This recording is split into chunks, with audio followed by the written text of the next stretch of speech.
Hey everybody and welcome back. Thanks for chilling with me today. You know the drill, your one-stop shop for 5 VR stories you missed over the past couple of days. Today we talk about Half Life Alyx, Oculus Quest Gift Cards, the impact you have from voicing your opinion, and what makes VR fun.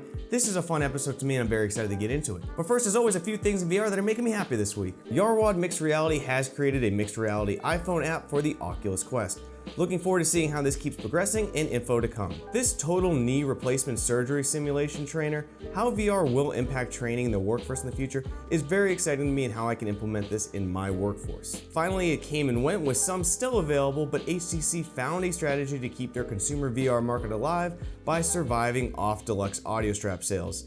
Keep up the good work and keep them coming. Of course, links for all these will be in the description. In today's housekeeping section, one of the amazing subscribers on this channel did reach out and provided me a map pack key for Green Day Beat Saber, so I will be providing that in the Discord at 3 p.m. Eastern Standard Time today, first come, first serve in the announcement tab. That way it's fair to you all who might not get notifications for this video right away. Also, this episode is a little near and dear to my heart because there's a lot of topics of debate in this one that I've seen over the past couple of days.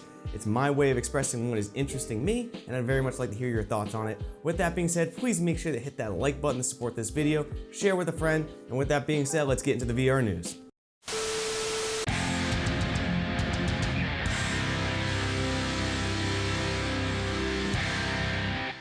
Steam VR users the other day may have gotten an alert for a Half Life Alyx event coming soon, and while it may have been early, it is real, it is legit and live now. Let's talk about what it was and what it indicates. It was quick and many missed it or shrugged it off, but thanks to the Reddit warrior Mr. Blue, we have this screenshot of what the Half Life Alyx event was. In this screenshot, you can see that at the start of the event, the entire Half-Life collection will be free to play until the launch of Half Life Alyx. This event was quickly deleted, and more than likely the easy answer is it came out earlier than it should have, but either way, we know it's true now and it's live, so go ahead and get your free games. Of course, if we read into the event, which is what YouTubers do, that's the point of videos, it indicates to me only one thing. So Valve time. We all know it, a Valve game will release when Valve releases it. Enough said. You may recall Half Life Alyx was to be at the 2019 Game Awards, but last minute pulled out with speculation gameplay was not ready to be shown yet, and worries about the release date of Half Life Alyx started to grow. And there were also rumors Half Life Alyx was initially built on teleportation only, and the addition to other movement options was behind plan. So with all that being said, what do you take from this event?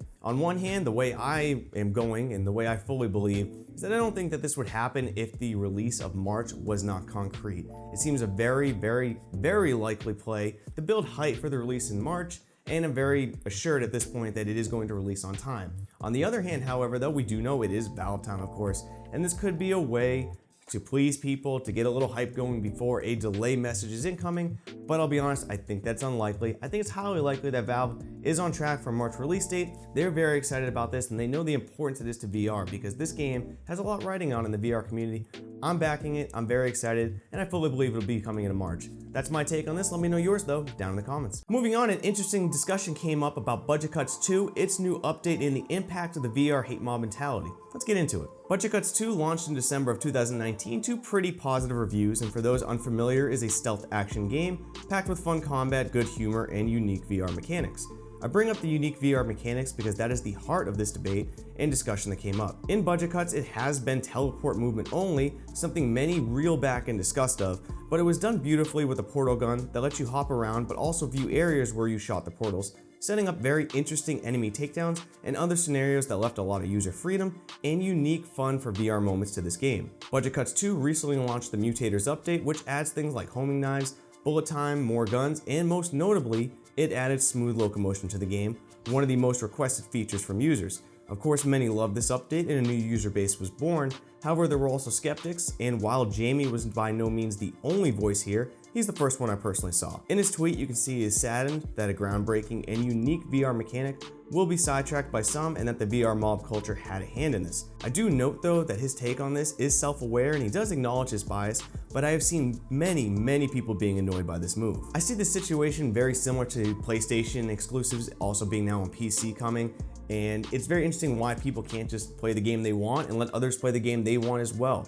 In reality, teleportation is a huge turnoff to many people who wanted to play Budget Cuts, but they just didn't want teleportation only. And fast travel games is a staple in the VR community. They keep putting out good products after good products, and they made a fantastic decision to let people play the game the way they want, the way they've been asking, and keep updating the game. I think it's a great move. Congratulations, Fast Travel Games. You make great games. And anyone, if you haven't tested out Budget Cuts 2 or tried it yet, I highly recommend. It's a fantastic game, and Fast Travel Games deserves your support. Let me know your thoughts on this though down in the comments. So, interesting discussion that came up recently. What makes a fun VR game? What indicates that a VR game is going to be fun? There's a discussion that I saw happen on Twitter that I did get involved, and I think the answer to this is very important to developers the most, and they'll appreciate your input. Let's get into it. I half stalk and stumble upon Ben Lang of Road to VR's tweets because they usually drive discussion for better or for worse, and I appreciate what he brings to the VR table. This recent tweet of his spurred a lot of debate, including some of my own. Ben tweets, more evidence for my hypothesis that you could roughly guess how fun a VR game is only by looking at how much it makes the player move. VR devs, if you watch the playtesters and they just stand there using buttons and sticks and pointing their hands, your VR game is missing something. So I won't shy away from the fact that I could not disagree more.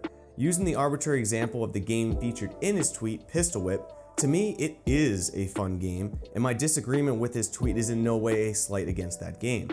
It's very hard to define fun, and it's a relative concept that will change person to person. Now, this tweet in itself drives the debate between defining what is fun for the VR user, as well as separating the terms fun, popular, and successful because they can be intertwined very easily. Now, it's worth noting the amount of barriers already in VR. It's easy at times to see how movement can be another barrier. I think movement in VR is value added at times, but I describe something like this. You have, say, a VR user base for, say, Steam VR only, a smaller base compared to traditional gaming.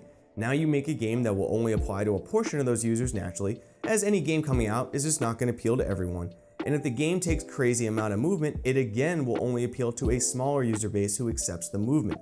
But I'm kind of getting sidetracked here because again, that feeds into the debate can change from what's fun to what's successful. If we take a look over at concurrent player bases right now for say just Steam VR games, the top 10 to 20 games all vastly differ in range of movements, with some needing an intense level of movement in VR comfort, while others you will be standing in place, sitting, and moving a minimal amount. Now I'll admit, I don't know the answer to this. It is a subjective question like I said, but if there is a concrete answer or one that helps more people, this question is for the developers. And that's why your input on this question in the comments really helps VR developers out. You look at the top games that have just stood the test of time, that keep selling well, that are both fun and successful. Blade and Sorcery, Gorn, Beat Saber, Pavlov, Boneworks, many more. Games that seem to not only be a ton of fun to users, but highly successful. But what's the commonality between those? To me, it's not movement. Movement base has nothing to do with it. They all vary widely on how much you need to move. But let me know down in the comments what you think both a fun and successful game needs to be, because ultimately if devs can hone in on that, that's what makes perennial games. That's what makes VR better. And why do you say we need more games? So let the VR developers know what makes a game fun, what makes a game successful, what makes it popular. Let me know down in the comments. So Oculus gift cards. Let's vent a little, let's get a little off the chest, and what can we do to make these happen? Because I think they're needed for VR very, very greatly. So even more recently in my attempt to get more and more into VR, I have hit some hurdles on providing the means to do that, because currently there is of course no way to gift games on the Oculus platform. In fact, if you don't have a PayPal or a credit card, getting anything from the store is very hard to do. There are endless threads of the want to gift keys or to obtain gift cards on almost every social platform. And to throw a little salt on the wound, we know Oculus has given out monetary credits for things like the Oculus Link delay and more, so there is a way to, say, have an Oculus balance to your account. Now, usually I understand that I provide a lot of news stories and I try to be impartial, but this is a very near and dear topic to my heart because the lack of ability to purchase, to gift, and to provide VR to people who can't provide it for themselves is a big problem. VR should be as accessible as possible. It should be as easy as possible to bring more users in because that's what we need right now. So while I don't have a solution, and of course we can voice our opinion all day, here's one thing you can do right now that may help. Links will be in the description for user voice, a place to vote and show Oculus exactly what you want, with links provided for both the Oculus gift cards and allowing us to gift games to others. Now I understand this site may be a place to just satisfy our wants, with no guarantee Oculus is even paying attention, but it's at least something. Now there are many items that have been voted on in the past that have now come to reality, but if we're being honest, some of these may have been coming anyway and it could be coincidental. I can't prove either way, but it doesn't hurt. Go ahead, make your voice heard, please vote on these that we need them. It's very important to the ecosystem, I believe, of VR in general, with Oculus being as prevalent as it is because it's the low-cost provider right now, that it should be even more accessible to people who don't have PayPal, credit cards, and we should be able to gift and or buy gift cards for our accounts. Let me know what you think about this down in the comments. And finally, in very quickie news, a eulogy, a rest in peace, most likely to the Oculus Go. I know many people love their Go's. They are still an amazing media unit, but it's likely that it is being phased out in front of our eyes. Real quickly, let's get into it. Oculus and Facebook have withdrawn Oculus Go from enterprise support officially.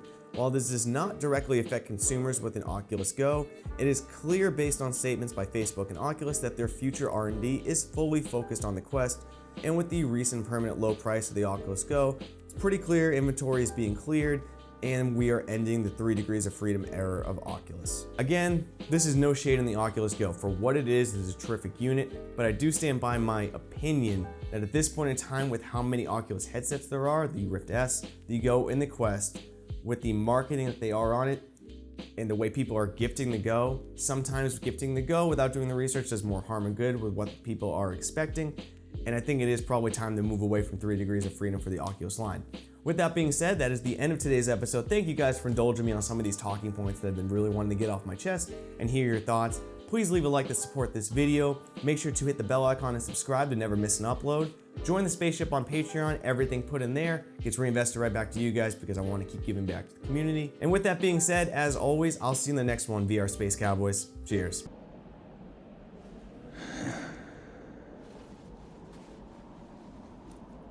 Bang.